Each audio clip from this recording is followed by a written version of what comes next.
दोस्तों नमस्कार, मैं केपी सिंह। आप देख रहे हैं अपना चहेता न्यूज़ चैनल जागरण टाइम्स। उत्तर प्रदेश को लेकर उत्तर प्रदेश का जो राजनीतिक घटनाक्रम है उसको लेकर कल तक तो ये लग रहा था कि बहुत कुछ उसका समाधान हो गया है और योगी को अपर हैंड मिला है उसमें। और ये भी यहाँ तक चर्चाएं थी कि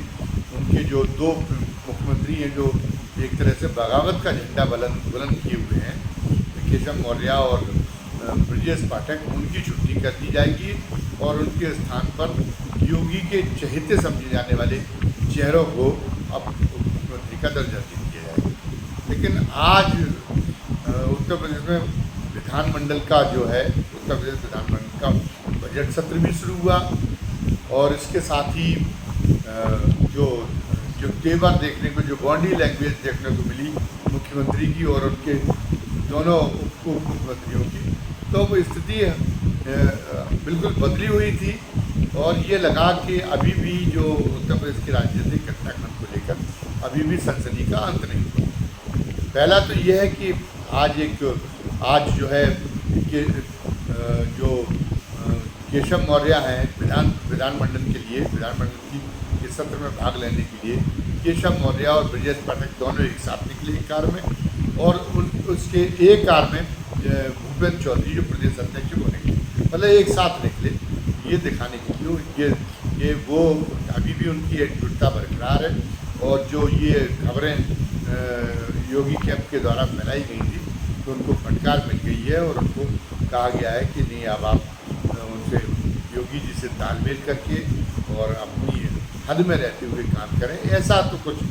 नज़र नहीं आया। आज उन्होंने ये दिखाने की कोशिश की कि वो उनकी सेहत पर उससे कोई असर नहीं पड़ा है और योगी को नेता के रूप में, अपने नेता के रूप में स्वीकार करने की कोई भावना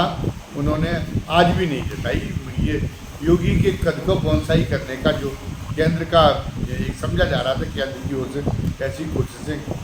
हो रही हैं, तो आप और कल तक ये लगा था कि नहीं, उनको स्वतंत्र कर दिया गया, पर आज फिर लगा कि योगी जी को एक कृपा पात्र मुख्यमंत्री के रूप में, एक केंद्र के दया दृष्टि पर के मोहताज मुख्यमंत्री के रूप में पेश करने में आज के घटनाक्रम में कोई कसर बाकी नहीं रखी गई। ये मुख्यमंत्री निकले और उस दौरान एक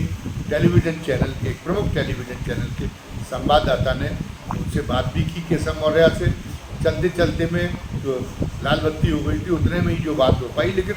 उस बात में एक बार फिर उन्होंने, केशव मौर्य ने बहुत दबंगी के साथ दोहराया कि संगठन ऊपर है और सरकार नीचे है, मतलब सरकार नहीं कुछ करती। हम अभी भी पूरी, उन्होंने कहा कि वही बात मानते जो हमने कहा था कि संगठन सर्वोपरि है, सरकार उसके नीचे है। और उसके बाद में फिर आज पिछड़ा वर्ग कार्य समिति का एक सम्मेलन भी आयोजित हुआ, वहाँ पर भी उन्होंने सारी बातें दोहराई और केशव मौर्य ने, और फिर वहाँ पे भी वही कहा कि उनकी एक आबादी का ये भी एहसास कराया कि उन्हें एक पिछड़े चेहरे के रूप में बहुत मजबूती के साथ में पेश आने के लिए पूरी केंद्र सरकार से पूरी तरह से समर्थन मिला हुआ है। केंद्र का उनके ऊपर पूरा बरद हस्त है। और ये जो भारतीय जनता पार्टी की वर्ण व्यवस्थावादी लाइन थी, जिसमें ये था कि बहुत ही विनीत होकर काम करना पड़ता था पिछड़ों को, पिछड़े वर्ग के नेताओं को और उसका जो है उनके अनुसूचित जाति वर्ग के नेताओं पर। लेकिन आज जो वहाँ जो स्वरूप केशव मौर्य का जो सामने आया, उसमें ये जाहिर हो गया कि भले ही केवल केशव मौर्य को अपवाद के तौर पर ये स्वतंत्रता दी गई हो, लेकिन भारतीय जनता पार्टी ने भी केशव मौर्य के मामले में सही ये स्वीकार कर लिया है कि नहीं, अब जो है अगर उनका विश्वास बनाए रखना है, उनका भरोसा बनाए रखना है पिछले वर्ग का और अनुसूचित जाति वर्ग का, तो वहाँ उनको जो है, उनको इतना विनीत, इतना जो है उनको झुका हुआ, वो जो है उनको इतने हुए झुके हुए रूप में अपने को रखने के लिए मजबूर किया जाना उचित नहीं है। और वो भी उसी मुखरता के साथ में बोले जैसे सामाजिक न्याय की जो वकालत करने वाली जो पार्टियां हैं, उस पार्टियों के नेता, पिछड़े वर्ग के नेता और अनुसूचित जाति वर्ग के नेता जिस मुखरता के साथ बोलते हैं, अपने वर्ग की जो पैरवी करते हैं, उसके अधिकारों की, उसके सम्मान की, उसकी अस्मिता की, उसी अंदाज में केशव मौर्य पैरवी करते नजर आए कि नहीं, हमारी आबादी तो इतनी 50% उत्तर प्रदेश में पिछड़ा वर्ग है और 20% वो है। तो ये उन्होंने एहसास कराने की कोशिश की कि उनकी पार्टी भी इस बात से परिचित है और वो भी इस बात से परिचित है कि असली ताकत हमारे पास में है। असली ताकत हम किसी उन जातियों ने जिन्होंने अभी तक हमें को जाति दबा के रखा, वो उन्होंने कहा भी, भले ये भी कहा अगले भी हमारे साथ है, लेकिन जब वो ये आप अपनी गिना रहे थे, अपना जो प्रतिनिधित्व है उसका अनुपात जो गिना रहे थे कि 50% हमें, 20% हमें, तो वो एक तरह से वो उसमें ये ध्वनित हो रहा था कि वो सवर्ण नेतृत्व को ये एहसास कराने की कोशिश कर रहे हो, इसको चेतावनी की कराने की कोशिश कर रहे हो कि अब तक आप जो है हमको अपने पिछलग्गू बनाने की कोशिश करते रहो, अभी तक हम आपके पिछलग्गू बनने के लिए मजबूर रहे हों, लेकिन इस लोकतंत्र में आज की बदली हुई परिस्थितियों में हम पिछलग्गू नहीं हैं। आपको हमारे पीछे चलना पड़ेगा, पहले हमारी महत्वाकांक्षाओं का आदर करना पड़ेगा। और इसका एक निष्कर्ष ये निकलता है कि उन्होंने इसमें ये भी कहीं ना कहीं ये जो उन्होंने जो कुछ कहा उसमें उसके माध्यम से जो इबारत लिखी गई, उस इबारत में कहीं ना कहीं ये छुपा हुआ है, ये जो है उसमें एक तरह से बीजक एक छुपा हुआ है कि नहीं, अब जो है पिछड़ा वर्ग देर सवेर पिछले वर्ग को नेतृत्व देने के लिए पार्टी मजबूर हुई है। तो उत्तर प्रदेश में भी वही जो है एक बार करना पड़ेगा। और साथ साथ में ये भी हुआ कि जब मुख्यमंत्री जी वहाँ पहुँचे, जैसे ही पता चला कि मुख्यमंत्री जी आने वाले, वैसे ही उनके आने के पहले ही दोनों उप मुख्यमंत्री मंच से नीचे उतर के चले गए। ये भी अवज्ञा का दर्शाने का भाव था, ये भी दिखाने का एक भाव था कि मोदी हम योगी को अपने नेता के रूप में स्वीकार नहीं करते, व्यवस्था भी वो मुख्यमंत्री के रूप में काम करे, अलग बात। तो उससे ये इन अटकलों को बढ़ावा मिला है कि क्या अभी भी उत्तर प्रदेश में नेतृत्व परिवर्तन की संभावनाएं बनी हुई है, क्या बजट सत्र के, प्रदेश के बजट सत्र के, केंद्र के बजट सत्र तक के लिए इसको टाला गया, और जो उत्तर प्रदेश में जो विधानसभा के जो चुनाव होने वाले हैं 10 विधानसभा उपचुनाव के, उस तक के लिए टाला गया। और एक बार फिर वो उठापटक मचेगी जो अभी कुछ दिनों पहले तक जारी थी। और अंतिम निर्णय क्या है, हाईकमान की अंतिम मंशा, ये तभी सामने आएगा जब ये 10 उपचुनाव के नतीजे जो है वो सामने आ जाएगी। तो अभी तक तो स्थिति कल शाम तक की स्थिति तो ये थी कि जो केशव मौर्य और ब्रजेश पाठक के जो समर्थक लोग थे, उनमें जो है उनके अंदर एक तरह से मायूसी थी कि नहीं, हमारे नेताओं को अब चेतावनी मिल गई, उसके ऊपर अनुशासन की कार्रवाई की तलवार लटक रही है। लेकिन आज योगी खेमे में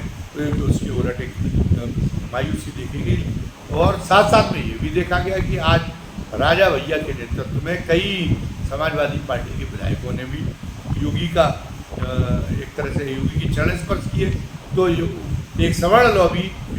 योगी का, और साथ साथ में समाजवादी पार्टी की तरफ से योगी को ताकत देने की कोशिश की जा रही, और दूसरी तरफ भारतीय जनता पार्टी की जो पिछड़ा वर्ग की और अनुसूचित जाति वर्ग की लॉबी है, वो लॉबी अभी कल के घटनाक्रम की बात में भी जो होमगार्ड राज्य मंत्री और धर्मवीर प्रजापति, उन्होंने एक बार फिर जो है सरकार को, संगठन को सरकार से बता कर कि वो जरूरत की थी कि वो योगी का वो जो है नेतृत्व स्वीकार नहीं करते, वो पार्टी के अनुशासन वर्ग के लिए है, लेकिन योगी को वो ये नहीं करते कि नहीं योगी उनके नेता है। तो योगी के आज के घटनाक्रम से योगी की जो नेतृत्व के रूप में स्वीकार्यता है उसको एक बड़ा धक्का लगा है। साथ साथ में आज की जो है आज के घटनाक्रम से ये हुआ है कि सवर्ण लॉबी और पिछड़ा और अनुसूचित जाति वर्ग की लॉबी ये भारतीय जनता पार्टी के अंदर आमने सामने हो गई, आमने सामने आ। इसका भारतीय जनता पार्टी को नुकसान भी हो सकता है, और ये भी संभव है कि भारतीय जनता पार्टी की ये एक रणनीति हो जिसके जरिए है कि एक तरफ से केशव मौर्य के माध्यम से, केशव मौर्य की मुखरता के माध्यम से पिछड़े वर्ग और अनुसूचित जाति के जो लोग हैं वो भी जो है उनको भी पार्टी साधे रखने में सफल हो पाए, और एक तरफ योगी के जरिए जो है सवर्ण लॉबी को भी साधे रखने में सफलता प्राप्त कर पाए। ये अब लेकिन ये रणनीति है या वास्तव में कोई ये घमासान जैसी स्थिति है जिससे पार्टी को टूट फूट हो सकेगी, ये तो स्थितियाँ सामने आप आगे चल के सामने आ पाएंगी। साथ ही साथ एक बात आज और हुई है कि जो नीतीश कुमार हैं उनकी जो सरकार ने वहाँ जातिगत जनगणना कराई थी बिहार में, और उसके आधार पर जो वहाँ आरक्षण का दायरा बढ़ाया गया था 65% के तक किया गया था, जिसको हाईकोर्ट ने, पटना हाईकोर्ट ने अमान्य कर दिया था। आज सुप्रीम कोर्ट ने भी उसको अमान्य कर दिया गया। तब नीतीश कुमार के सामने और बिहार विधानसभा का चुनाव होना है, और अगर वो ये साबित करना चाहते कि नहीं उन्होंने अपनी जातिगत जनगणना कराने के मामले में पहल उनकी थी, उन्होंने तेजस्वी यादव से प्रेरित होकर ये काम नहीं किया था, उनके दबाव में नहीं किया था, तो वो फिर जातिगत जनगणना के लिए उनको जोर देना पड़ेगा, और फिर आरक्षण के का जो उन्होंने दायरा बढ़ाया था उस दायरे को कायम रखने के लिए मोदी सरकार पर दबाव डालना पड़ेगा कि वो जो है उसके लिए पर्याप्त, उसके लिए कानूनी संशोधन लाए। दूसरी तरफ आज जो है राहुल गांधी फिर गरजे। राहुल गांधी ने तो पहले तो राष्ट्रपति के अभिभाषण के समय तो उन्होंने, राहुल गांधी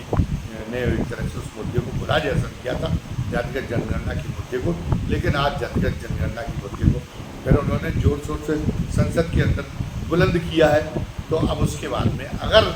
पिछड़े वर्ग का भी, अब जो भारतीय जनता पार्टी पिछड़े वर्ग की ताकत को समझ गई, और पिछड़े वर्ग की ये भी समझ गई कि पिछड़े वर्ग के अंदर अब जो है उसकी ललक भी बढ़ गई है अपना वर्चस्व कायम करने की, इसलिए उसको अब जो है उसको बरगलाया नहीं जा सकता आसानी से। इन हालातों में भारतीय जनता पार्टी का जो केंद्रीय नेतृत्व है उसके लिए भी एक बड़ा धर्म संकट खड़ा हुआ है कि अब वो जातिगत जनगणना के मामले में क्या फैसला ले, और जो आरक्षण का दायरा बढ़ाने का मामला है वो क्या फैसला ले, या वो केवल खाली पीली हुंकार बरती रहा है पिछले वर्ग की हिमायत में, क्या इससे काम, इसी से वो काम इससे काम उसका चल जाएगा। हमें लगता है कि इतना आत्मविश्वास भारतीय जनता पार्टी के अंदर भी रह जाने वाला नहीं है। हालांकि अभी वो कोशिश तो यही कर रही है, तो बड़ी ही दिलचस्प स्थितियां पैदा हो गई हैं और बड़ी ही एक गूढ़ स्थितियां भी बन गई हैं। अब इन गूढ़ स्थितियों का समाधान, ये गूढ़ स्थितियां किस ओर ले जाती हैं राजनीति के रुख को, भारतीय जनता पार्टी को किस दिशा में ले जाती हैं, ये सब एक देखने वाली बात है। लेकिन ये बात सही है कि लोकतंत्र की अपनी एक जो है एक उसका अपनी एक तासीर है, और उस तासीर के मुताबिक जो यथास्थितिवादी ताकतें वो चाहे जितनी सोचें, और वो एक सोच लें कि जैसे वो सोच रहे थे कि भारतीय जनता पार्टी का सत्ता में आ जाना और यथास्थितिवाद की बहुत सफलता है, लेकिन वो एक मुगालते में है। अगर ये लोकतंत्र कायम रहेगा तो फिर तो बनता सारी चीज़ें कमोबेश इसकोले खाते हुए भी आगे बढ़े। हो सकता है रफ्तार में कोई कमी पड़ जाए, लेकिन तो बनता वो सामाजिक समता की दिशा में ही उसकी अग्रसरता रहेगी, और सामाजिक उसकी तार्किक परिणति में सामाजिक जो समता है, जो समानता है, वो एक कायम होगी। ये वर्ण व्यवस्थावादियों के इस संकेत को पढ़ लेना चाहिए और समझ लेना चाहिए, और यदि वो नहीं पढ़ते तो उसको आगे करके एक गंभीर राजनीतिक खामियाजा भुगतना पड़ेगा। आज के वीडियो में बस इतना ही। धन्यवाद कहने के पहले फिर आपसे वही एक गुजारिश करनी है कि हमें विश्वास है कि जिन नए दर्शकों ने भी हमारे आज की वीडियो को देखा होगा उन्हें भी हमारा वीडियो पसंद आया होगा, और जो देख रहे हैं उनको तो पसंद ही आया होगा। तो नए दर्शकों से हमेशा की तरह हमारा हमारी वही गुजारिश है कि वो खुद भी और अपने मित्रों और परिजनों को भी इस बात की प्रेरित करें कि ज़्यादा से ज़्यादा संख्या में हमारे चैनल को लाइक और सब्सक्राइब करें, और साथ ही इसमें बेल आइकन दबा दें ताकि जो भी नया वीडियो हम डालें उसका नोटिफिकेशन आप तक पहुंच जाया करे। साथ ही आज के वीडियो के बारे में अपनी राय कमेंट बॉक्स में लिखना न भूलें, क्योंकि आपकी राय हमारे लिए वैचारिक खुराक देने का काम करती है और उससे जो है नए वीडियो को नया विचार और प्रोजेक्ट वीडियो बनाने के लिए हमें काफ़ी प्रेरणा मिलती है और उससे हमें बड़ा एक मार्गदर्शन मिलता है। तो आप ये आवाज़ भी हमारी जरूर करें और इसी के साथ फिर से आपका धन्यवाद। जय हिंद।